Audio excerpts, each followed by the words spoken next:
dengan keramaian dan kesibukan seperti biasanya di negara Hong Kong. Tanpa diduga tsunami terbesar sepanjang sejarah datang menerjang dan membanjiri seluruh jalan. Air pun masuk ke dalam gedung-gedung dalam hitungan detik yang menelan sebagian besar warga, dan ternyata tsunami tersebut juga melanda ke seluruh negara Asia, termasuk Indonesia.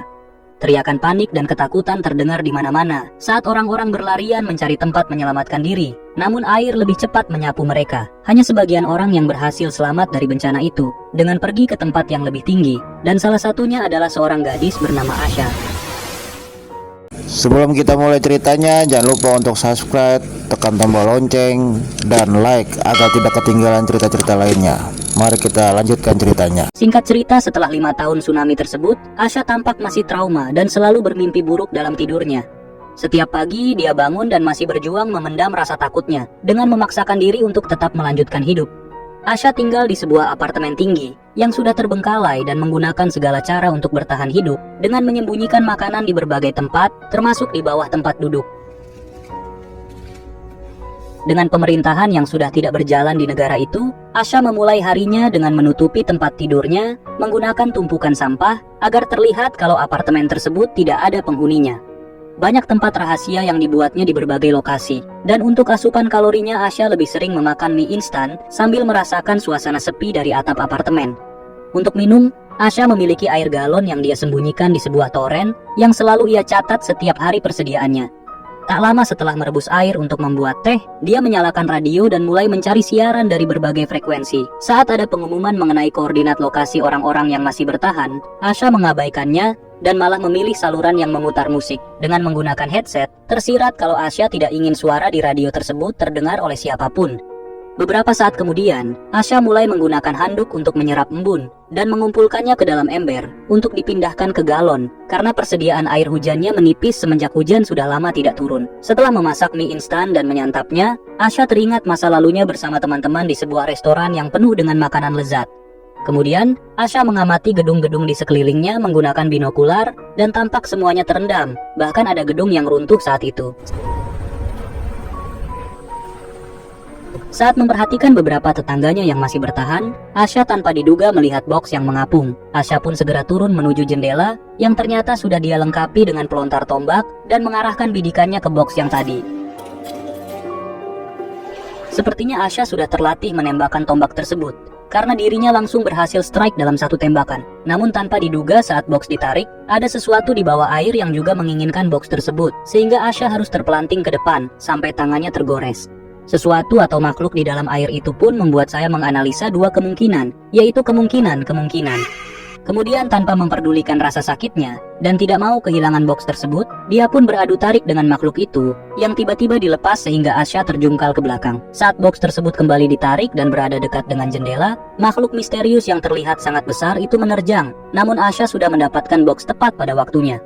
Tanpa memikirkan makhluk yang mirip hiu Firaun tadi, Asha pun membongkar isi box yang ternyata sebagian besar isinya tidak penting kecuali botol miras yang ini. Asha kemudian menuju ke atap sambil melihat ke arah ruangan pojok dan tampak kesal melihat ruangan itu.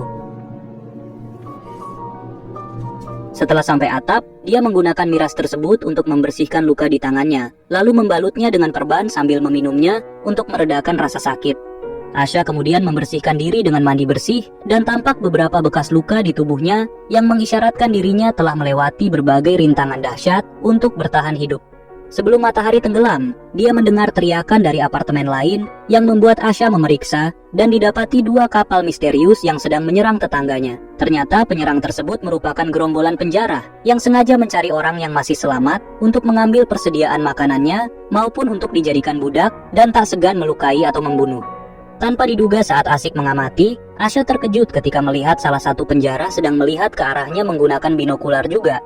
Tanpa pikir panjang, Asha pun langsung menunduk untuk menyembunyikan diri, namun sayangnya saat kembali diperiksa, penjara tersebut ternyata langsung berlayar menuju apartemennya. Asha bergegas menyembunyikan maupun menutupi semua barang-barangnya, bahkan menaburkan debu di lantai untuk menghilangkan jejak sepatunya, agar terlihat apartemen tersebut tidak berpenghuni.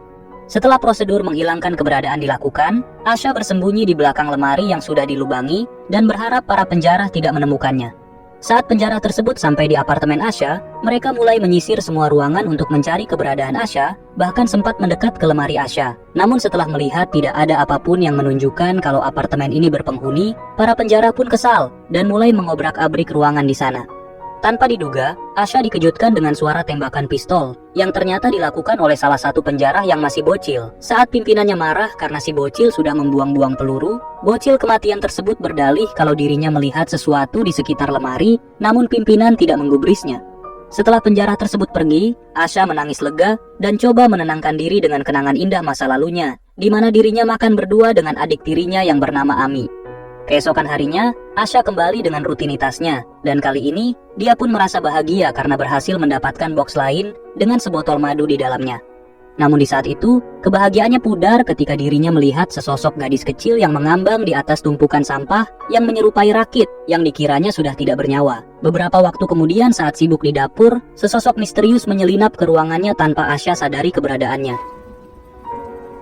Sosok tersebut lalu diam-diam mengambil makanan dari tempat rahasia Asha, yang menunjukkan kalau sosok tersebut sudah memperhatikan aktivitas Asha dari beberapa waktu yang lalu. Asha pun sempat mendengar sesuatu yang mencurigakan, namun tidak melihat apapun sehingga dirinya memutuskan untuk mengabaikannya. Saat bersiap tidur, Asha kembali mendengar suara mencurigakan dan melihat ke arah pintu maupun lorong apartemen, namun tidak melihat sosok tersebut yang mahir bersembunyi.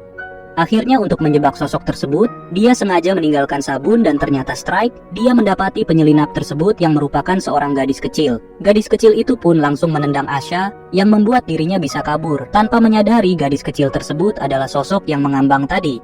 Di ruangan lainnya, gadis kecil itu kembali mencuri beberapa barang milik Asha, termasuk senter yang dimasukkan ke dalam toples sambil menelusuri berbagai tempat.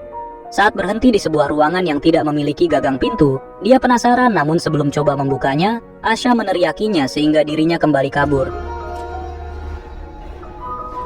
Malam itu ketika Asha tidur, dia kembali memimpikan masa lalunya saat pergi berbelanja dengan sahabatnya untuk membeli hadiah ulang tahun adiknya. Bukan hanya itu, Asha pun bercerita pada sahabatnya kalau dirinya sangat ingin keluar dari rumah, yang menunjukkan bahwa Asha tidak akur dengan orang tuanya. Saat bangun, Asha mendapati persediaan makanannya hilang dan menemukan bungkus makanan kosong berserakan di lantai sehingga langsung menelusurinya.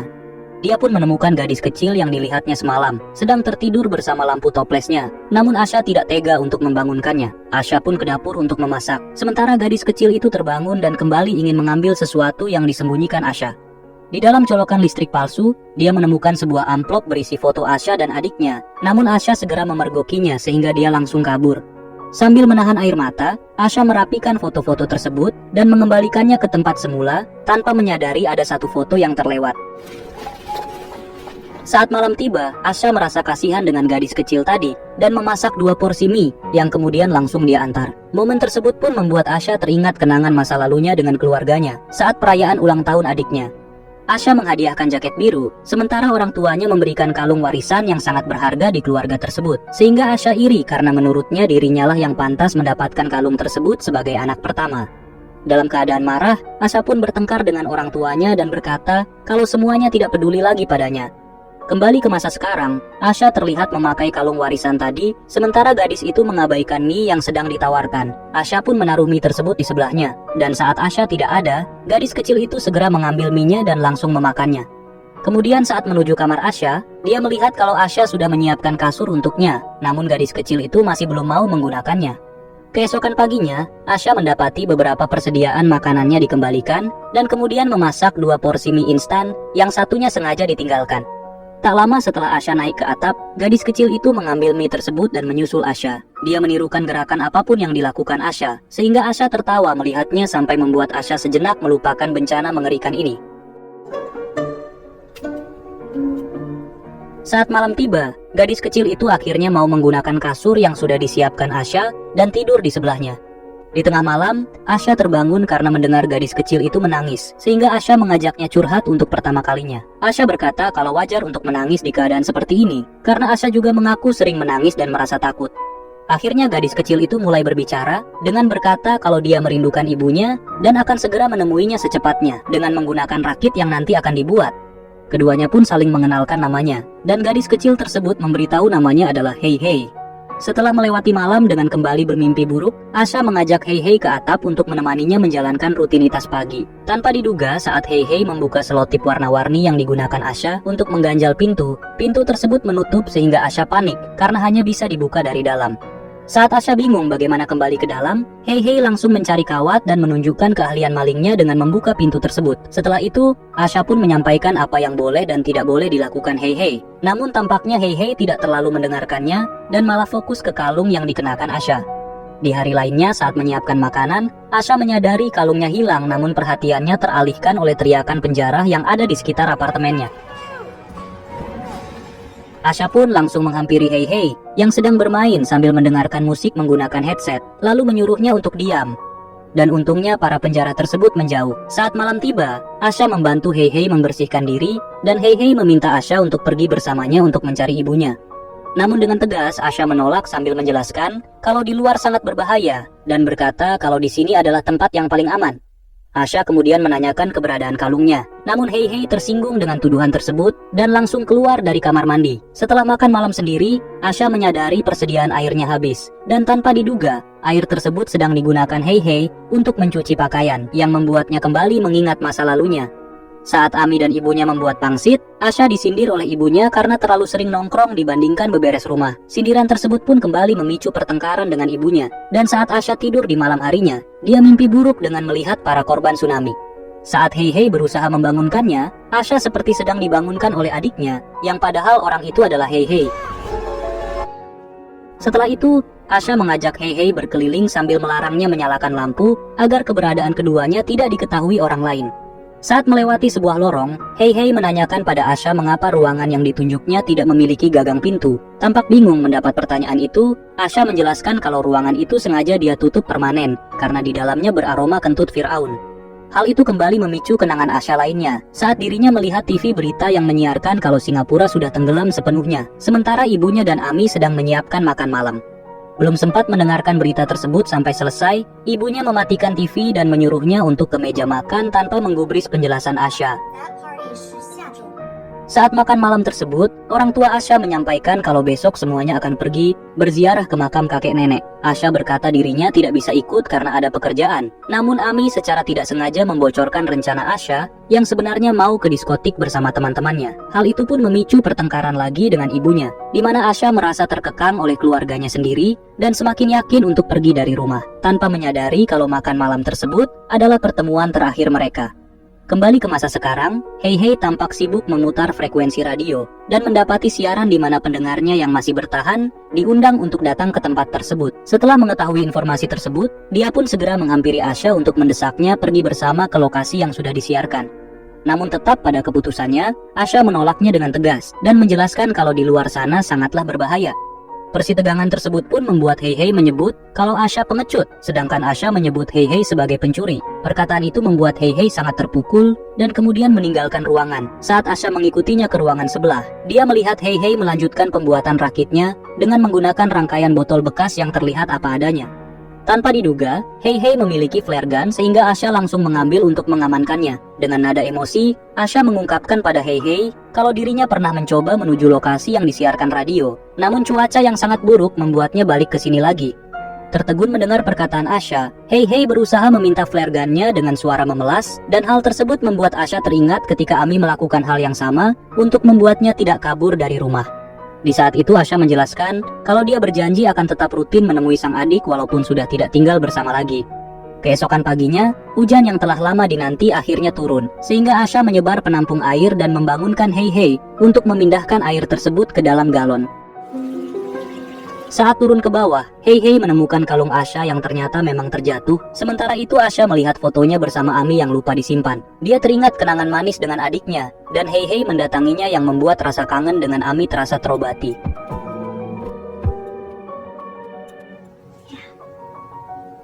Keesokan paginya saat bangun tidur, Asha terkejut menemukan kalungnya yang hilang di bawah bantal, dan menyadari kalau tuduhan maling ke Hei Hei tidaklah benar karena penyebabnya adalah kaitan kalungnya yang rusak. Rasa bersalah pada Hei Hei itu pun membuatnya di keesokan pagi merakit sebuah perahu sesuai pengalamannya terdahulu dengan menggunakan sepeda sebagai penggeraknya. Beberapa waktu kemudian saat Hei Hei diberitahu, dia sangat gembira, dan momen tersebut membuat Asha kembali teringat lanjutan kenangan saat dia memutuskan pergi dari rumah. Di malam itu, suasana Hong Kong masih normal dengan segala aktivitas warganya, dan ketika Asha mencari taksi ditemani oleh Ami memberitahu kalau kalung warisannya ada di dalam kantong jaket. Namun tanpa diduga, orang-orang mulai berlari dengan panik, karena ternyata tsunami besar terlihat menerjang dari arah belakang mereka. Kembali ke waktu sekarang, Asha akhirnya memutuskan memberikan kalung adiknya pada Hei Hei, yang membuat Hei Hei tersenyum bahagia. Keesokan paginya, Asha dan Hei Hei mulai mengumpulkan semua persediaan makanannya untuk dijadikan bekal saat menuju ke lokasi orang-orang yang masih selamat.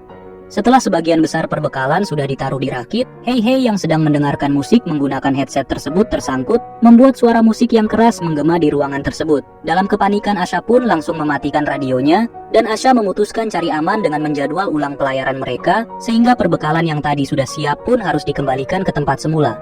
Masih dalam keadaan waspada, Asha pun memantau situasi melalui teropongnya, dan ternyata semuanya masih aman. Namun saat Hei Hei lanjut membereskan barangnya, tanpa diduga dia mendengar teriakan gerombolan penjara berada dekat di apartemen tersebut dan segera memberitahu Asha. Keduanya pun segera melakukan prosedur keamanan wajibnya dengan menyembunyikan maupun menutupi perlengkapan agar apartemennya seperti tidak berpenghuni. Asha kemudian membawa Hei Hei ke lubang belakang lemari, namun karena tempat persembunyian tersebut hanya muat satu orang, Hei Hei panik dan meminta Asha tetap bersamanya. Asha pun memberitahu kalau dirinya akan sembunyi di ruangan yang berbau kentut Firaun. Namun setelah perdebatan yang membuat saya ingin memberi THR pada Hei Hei, para penjara sudah masuk ke sana. Hal itu membuat Asha hampir berpapasan dengan para penjara, dan ketika Asha membuka dan masuk ke ruangan berbau kentut Firaun tersebut, ternyata ruangan tersebut adalah rumah keluarganya. Hal itu dibuktikan dengan adanya foto keluarga Asha, dan terlihat penyesalan di wajahnya karena telah memutuskan kabur dari rumah. Sementara gerombolan penjara tersebut mencari lebih teliti dan tak segan menghancurkan barang-barang di sana, termasuk rakit Asha yang sudah dibuat susah payah. Salah satu penjara tampak penasaran dengan ruangan tanpa gagang pintu, sehingga dia mendobrak yang begitu dibuka. Dia sempat terkejut dengan bau busuk dari dalam. Hal itu pun mengungkapkan kalau Asha yang bersembunyi di dalam lemari ruangan tersebut dari tadi menutup hidung karena mencium bau yang sama. Bukannya keluar karena bau busuk, penjara tersebut malah masuk ke dalam dan membuka kain yang tanpa diduga bau busuknya berasal dari dua mayat ini, yang tak lain adalah orang tua Asha. Asha pun muntah, namun untungnya suara muntahnya tertutup oleh suara penjara itu yang juga ikut muntah-muntah. Di saat itu, Asha kembali mengingat bencana tsunami yang sudah menghancurkan seluruh tempat dan juga memakan banyak korban jiwa dalam waktu cepat. Asha pun menyeret adiknya ke sebuah gedung tinggi yang kemudian diikuti banyak orang lainnya yang juga mau menyelamatkan diri. Kembali ke masa sekarang, para penjara itu akhirnya menemukan tempat persembunyian makanan, dan salah satunya menemukan foto-foto Asha yang lupa disembunyikan. Tanpa diduga, penjara bocil kembali mengamati lemari yang mencurigakan dan akhirnya melihat celah aneh, sehingga saat pimpinannya tiba, lemari tersebut digeledah dan Hei Hei pun ketahuan. Di saat itu, Asha mendengar suara teriakan Hei Hei yang tertangkap, dan dalam keadaan tersebut membuat kenangan masa lalunya kembali muncul. Saat dia dan adiknya berusaha menyelamatkan diri naik ke atap gedung, pegangan tangan Ami terlepas sehingga adiknya tertinggal, dan akhirnya Mokat terinjak-injak banyak orang. Asha yang panik dan sebenarnya juga tidak mau meninggalkan adiknya, harus selamat sendiri sambil meratapi kalung warisan yang ada di jaket adiknya. Di saat bersedih mengenang momen tersebut, tiba-tiba Asha mendengar Hei Hei yang terpojok dipaksa memberitahu persembunyiannya. Tak lama kemudian, Asha pun juga berhasil ditangkap dan pingsan saat berusaha melawan para penjara tersebut. Beberapa waktu saat bangun, Asha mendapati tangannya terikat, dan salah satu penjara mencoba mengunboxingnya, namun terhenti saat pimpinannya memanggil. Asha pun dibawa menuju kapal penjara, sementara semua persediaan makanan telah dipindahkan ke kapal tersebut, bersama Hei Hei yang juga sudah ada di sana. Karena teringat dengan adiknya, Asha pun memutuskan melawan dengan menarik tali yang mengikat tangannya, namun pria itu terlalu kuat sehingga tersungkur ke air. Saat melihat patahan CD di dekatnya, dia langsung menyerang pria itu sambil mengambil flare gun yang disembunyikannya di meja. Saat Asha dibenamkan, pria itu pun terpaksa merasakan flare gun di wajahnya, yang langsung membuatnya pindah ke alam lain. Penjara lain yang mendengar keributan dari atas kapal, melihat Asha yang terbebas sehingga mereka pun memutuskan kembali ke apartemen untuk menangkap Asha dengan cara berpencar.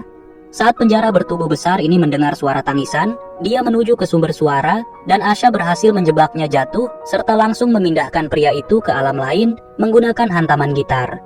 Asha kemudian mengambil pisau pria itu dan bergegas ke ruangan lain untuk mempersiapkan perangkap dengan menyalakan radio.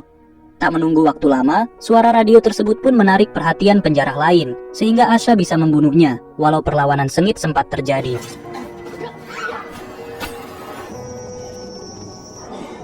Kemudian setelah menyiapkan perangkap lain, seorang penjara wanita memasuki ruangan tersebut dan akhirnya fokus ke arah kompor yang menyala. Asha pun langsung keluar dari persembunyiannya sambil menyiramkan minyak tanah ke wanita itu dan mendorongnya ke kamar jebakannya bersama kompor tersebut. Pastinya wanita yang menyala tersebut juga pindah alam, sehingga teriakannya membuat pimpinan penjara bergerak ke sumber suara. Namun saat menaiki tangga, Asha menyerangnya dan pria itu yang notabene raja terakhir tidak mudah dilumpuhkan sehingga Asha harus melakukan pertarungan sengit. Saat Asha terpojok dengan cekikan, dia menggunakan sisa kekuatannya untuk meraih lampu di atasnya dan kemudian berhasil menikam leher pria itu di kegelapan sampai tewas. Mengira semua sudah selesai, bocil kematian yang masih hidup muncul sambil menembakkan pistolnya dan Asha langsung kabur ke atap. Dengan bersembunyi di samping pintu, Asha menutup pintu atap yang selotipnya sudah dilepas agar tidak bisa dibuka dari luar. Sempat merasa kasihan karena bocil tersebut memohon, namun akhirnya Asha tetap meninggalkannya saat mendengar suara tembakan. Asha kemudian menuju ke jendela dan mendapati penjara terakhir yang sedang mengawasi Hei Hei di atas kapal. Dengan menggunakan pelontar tombaknya, dia pun membidik pria tersebut namun sayangnya meleset, sehingga membuat pria itu kebingungan dengan benda yang melintas. Hei Hei yang sudah tahu tembakan tersebut berasal dari Asha, menggunakan kesempatan itu untuk mendorong si penjara dari kapal. Namun sayangnya, Hei Hei juga ikut tercebur sehingga Asha langsung lompat untuk menolongnya. Saat penjara terakhir itu muncul ke permukaan, hiu Firaun muncul dan langsung memangsanya hingga tetes terakhir. Karena hiu tersebut sedang sibuk makan, membuat Asha dan Hei Hei berhasil naik ke kapal dengan selamat. Keduanya pun menggunakan kapal penjara tersebut yang sudah dipenuhi persediaan makanan untuk menuju lokasi tempat orang-orang yang masih bertahan sesuai siaran radio. Asha juga tidak mengalami mimpi buruk lagi, sementara kapalnya terlihat sedang melewati kota besar yang kini berada di bawah air. Terima kasih sudah menonton 46 Movies. Jangan lupa subscribe bila suka, dan sampai jumpa di alur cerita film berikutnya.